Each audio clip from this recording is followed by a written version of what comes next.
Hi,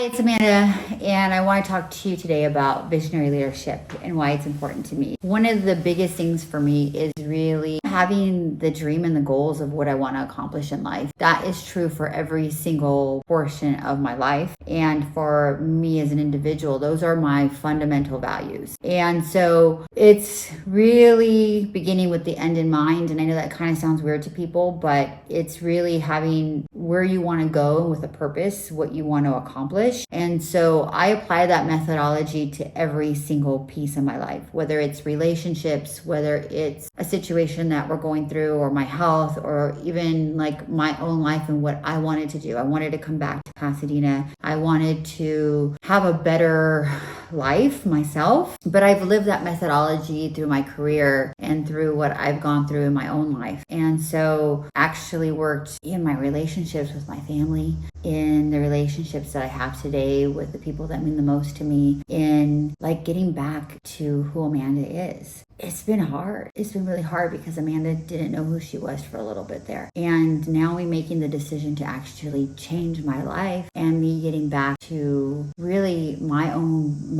baseline, my own strength and my own purpose has been hard because there's been a lot of people that like challenge me, not believe me. And I've reestablished my own strength. And with that, I've been able to overcome a lot of obstacles to get here. And yet today I feel so inspired to be in this position. I feel inspired to be making this comeback. There's a lot of things happening that has just expanded my own wheel of opportunity, and to be in this position this week where it's really going to be a game-changing week. Visionary leadership is beginning with the end in mind. It's understanding where you want to get to and what you want to accomplish. And those can be small items and objectives, or they can be big items and objectives. It takes time and effort and a lot of work to get there. And I think that's where things fall apart for people, is that to really be a visionary leader, you have to first believe in yourself. You've got to stick to your core values. You've got to stick to what you believe and don't give up on yourself. And from there, you're really going to see that formula start to play out. Again, you want to get to where your end goal. Where do I want to get to? Again, you begin with that end in mind. So you don't give up on your goals and what you want to get to.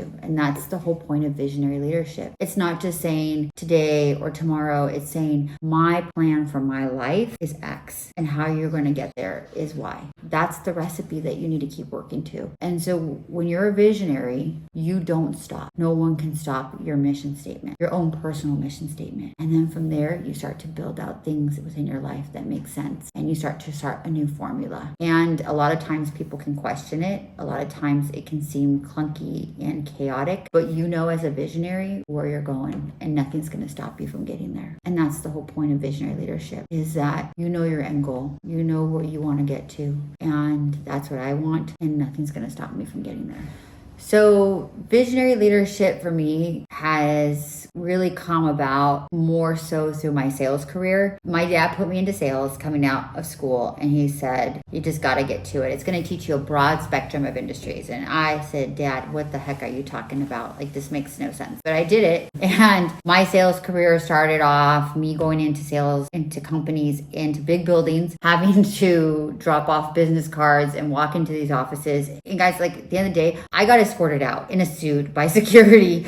And so the whole point of the visionary leadership is I started off in the roughest part, but I knew I wanted to get out of it too. And I wanted to stay in sales. I loved sales. I loved conversations. I loved people. So then I kept moving up the chain. I switched companies, and then I ended up finding Monster. Monster Worldwide for me has been the place of probably one of the greatest inspirations of my life, because I met some of the best people. I got trained in sales, even more so, just the fundamentals. And that's where I actually heard the speaker speaker, this Irish gentleman, talk about you begin with the end in mind. And it really resonated with me because I had already been doing that and moving my way up. I went in from an individual contributor to becoming a sales leader. In the hardest economic downturn, I was able to turn around business lines. I already knew what I wanted to do, and how do you accomplish it? It's by having people understand your mission statement, how you're going to help them, and how you're going to help everything as a whole unit, as a team, as a company be better. And that's where you just continue with that whole methodology of visionary. You begin with the end in mind. You continue to work that wheel. And when that wheel works, the formula for you works.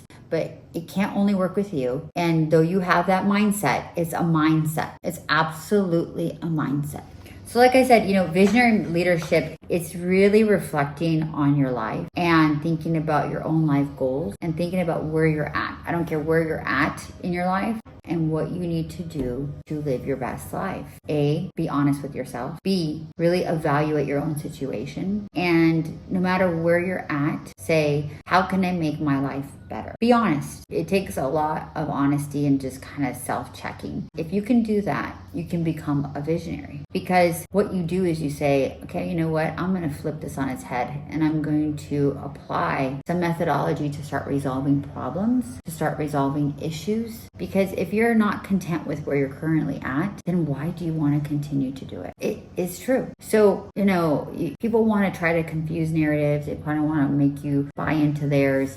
That's ridiculous to me. Like, at the end of the day, truly, if you want to succeed, then you're going to want to do it for yourself first. And you can't depend on people to get you through it. You have to get through it yourself. And then once you start to see the clarity and you start to get to that point, right, where you're just putting one foot in front of the other, because sometimes that's how it is for me, you start to see your vision actually come to be reality, which was a vision of you living your best life. And whether that's correcting a situation you're currently in, getting out of a situation, getting away from other people, or putting new people into your life, the new recipe for your life starts to get better and better by eliminating things or resolving things and then actually seeing the wheels start to change. And that's what's been happening for me. I mean, literally unfolding as we speak is my recipe of my life was great. Like, I know where I want to be as Amanda, and I know where I have been, okay? I know my training, I know my skill set. I'm incredibly kind, yet I have a business background. But at the same time, my kindness isn't to be taken advantage of, right? So part of that recipe for my success is reconnecting with people that are really important to me from my business world, right? Managing my personal relationships so that they make sense for me and they bring out the best of myself. Meeting new people and new connections, like I've talked about, and I'll continue to talk about, that the people who I have reconnected with and have had connections with my whole life for a long time. My best friend from Pasadena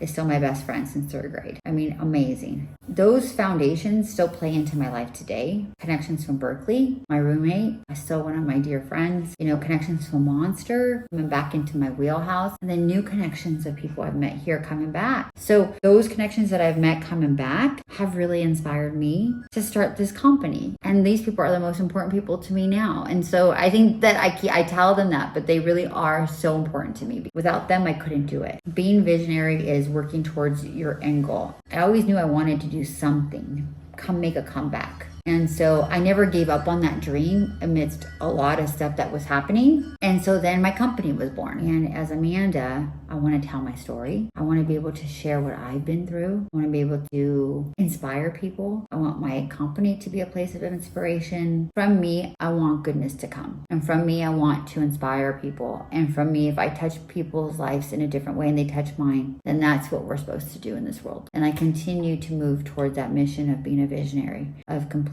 where I want to get to, which is to take my company public. But between now and then, there's a lot to be done. We already know that there's a lot in my wheelhouse this week, and it's super exciting. I think today is just another exciting day. Tomorrow, I've got really good things on my agenda. Every day, I've got good things on my agenda that continue to complete my mission statement of my life. I always say this thing: if my daughter's okay, if my mom's okay, my dad's okay, and I'm okay, then we're going to be okay. And I'm going to move my wheel forward. And I'm not going to accept any obstacles. There's been a lot thrown my way. And it's interesting because sometimes people don't want to see you be successful. And then those people, you know what, we decide to either engage or not engage. Regardless of that, you continue on because you know what?